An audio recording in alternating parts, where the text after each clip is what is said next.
Muchas gracias, senador presidente.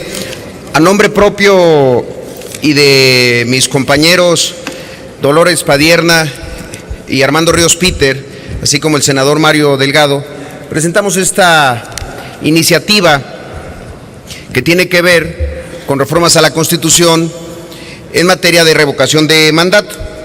Y lo hacemos en este momento en el que nuestro país está atravesando una de sus crisis más profundas en muchísimos sentidos. Hay crisis en el cumplimiento y respeto de los derechos humanos, hay crisis en la seguridad y la eficacia para la procuración de justicia, hay crisis política por la debilidad institucional y la infiltración del crimen organizado en las estructuras del gobierno, hay crisis en las prioridades que la clase política durante este año le ha dado a los temas con los que estamos saliendo al mundo supuestamente en un momento diferente. Hay crisis finalmente de credibilidad ciudadana en las instituciones y hay crisis en la clase política. Los hechos de Iguala son producto de un proceso muy largo que finalmente lo que termina siendo es desnudar esta crisis. No es una crisis del 2014, es una crisis que por lo menos lleva instalándose en nuestro país los últimos 18 años. Los hechos de Iguala, pues, también demuestran muchas cosas que están mal en el diseño institucional de nuestro país y no podemos en este momento quedarnos con las respuestas tradicionales solamente para sortear esa crisis. Me parece que es importantísimo en este momento que incrementemos la sensibilidad de nuestros hechos y de nuestras palabras frente a las que alguna vez fueron preguntas de los ciudadanos, que se convirtieron en reclamos, que se convirtieron en exigencias, que ahora son gritos desesperados, que ahora son a veces hasta insultos a la clase política.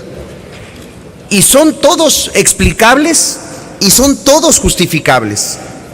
Son reclamos porque la justicia se haga efectivamente frente a la barbarie, que la sensibilidad y eficacia gubernamental esté a la altura justamente de esos reclamos y esa indignación popular.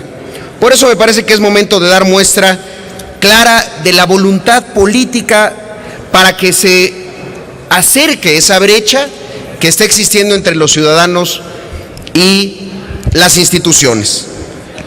Por supuesto que hablar de cerrar esa brecha podría sonar un discurso que hemos planteado todos los grupos parlamentarios en diferentes momentos.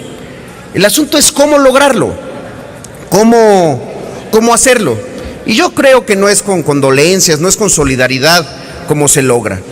Es con acciones y hechos muy concretos en los que realmente estemos poniéndonos de un lado o de otro. A mí me parece que ahí está el asunto de fondo. ¿Cómo sí fortalecer a nuestras instituciones frente a los criminales? ¿Cómo sí garantizar desde el espacio inmediato del ciudadano su seguridad y el goce efectivo de sus derechos? ¿Cómo sí los partidos políticos y los gobernantes asumen su responsabilidad ante la sociedad? Y aquí hay dos caminos muy claros. Uno es pensar y actuar con cálculo político y el otro es ajustarnos a los reclamos de la sociedad. Y aquí la definición que hagamos nos pondrá claramente o del lado de la ciudadanía o de otro lado. ¿Cuál es ese otro lado? Bueno, eso no lo determinamos nosotros, lo determinan justamente los ciudadanos. ¿Por dónde empezamos? Me parece que el primer paso que podríamos dar como senadores para mandar esta muestra es primero recordar aquella famosa frase de la Divina Comedia en donde Dante Alighieri decía que el lugar más oscuro y el lugar más caliente del infierno está reservado para aquellos que en tiempos de crisis moral mantienen su neutralidad. Y en ese sentido es que la propuesta que presentamos el día de hoy es justamente para eso, para actuar diferente en un momento en el que podemos incorporar a la legislación federal mecanismos para hacer efectiva la revocación de mandato. Un tema que viene discutiéndose en nuestro país desde hace muchísimos años. Prácticamente desde hace 200 años se viene discutiendo el tema de la revocación de mandato. Reconocerle al pueblo que delega a sus representantes el poder que le es originariamente propio, la facultad para poder también revocarlo. No podemos seguir condenando a los ciudadanos a tolerar gobiernos ineficientes, corruptos e incluso gobiernos criminales. Hoy, en cualquier parte del país, pero ayer y mañana, porque nadie está exento de que esto vuelva a ocurrir.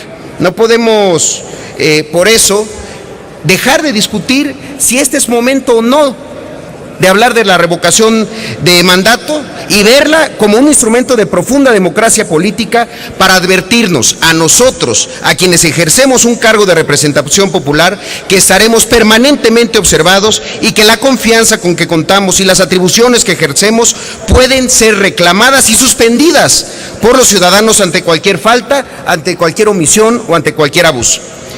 Otro paso que estamos presentando en otra iniciativa al Código Electoral tiene que ver con que todos los partidos políticos asumamos una mayor responsabilidad en la selección de candidatos y establezcamos nuevos y rigurosos procedimientos que le garanticen a la sociedad que quienes aspiran a ejercer una responsabilidad pública son ciudadanos honestos, sin antecedentes delictivos y sin vinculaciones criminales.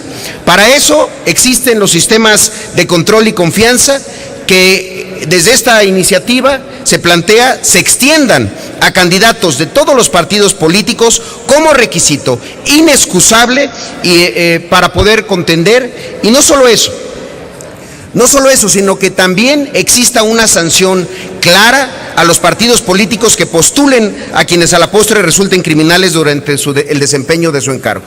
Es un tema que, déjenme comentarlo muy brevemente, como diputado federal con diputados panistas de mi legislatura, presentamos y fuimos controvertidos por la Procuraduría General de la República. Perdimos esa controversia y por eso en Chiapas hoy no hay controles de confianza para la postulación de candidatos. Ahora, ¿cuál es esa sanción que nosotros proponemos? La sanción tiene que ver con el artículo 232 de la Ley General de Instituciones y Procedimientos Electorales. Esto quedaría de la siguiente manera: que queden impedidos de postular o de solicitar el registro de candidatos a cargos de elección popular los partidos políticos que hayan postulado a un representante popular que haya sido sentenciado penalmente durante su encargo o gestión para participar en la siguiente elección para ese mismo encargo.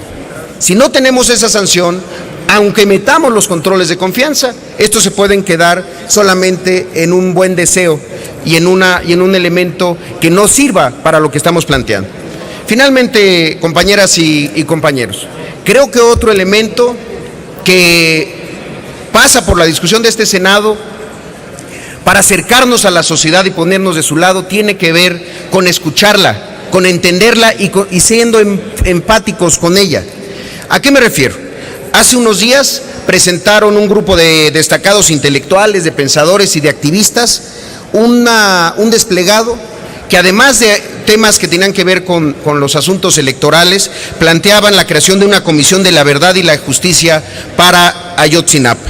Sin duda me parece que deberíamos de considerar si una comisión de la verdad que rebase por mucho lo que fue la Fiscalía Especial para Movimientos Políticos y Sociales del pasado puede ser útil en este momento de tribulación de nuestro país.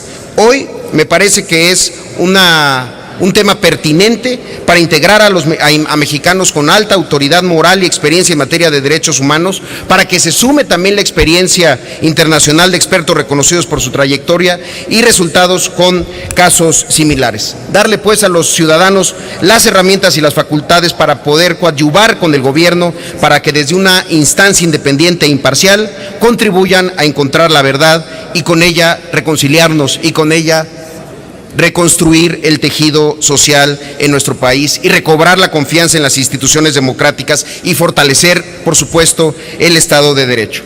Por eso, compañeras y compañeros, me parece que debemos de leer muy bien el mensaje de ayer.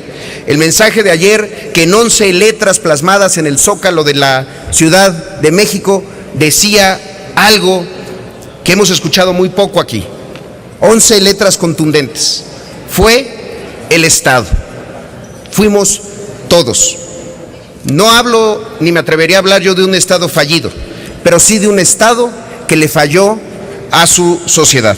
Me parece que es momento de asumirlo, de verlo, y los invito a sumarse a esta iniciativa. Es cuanto, senador presidente. Muchas gracias.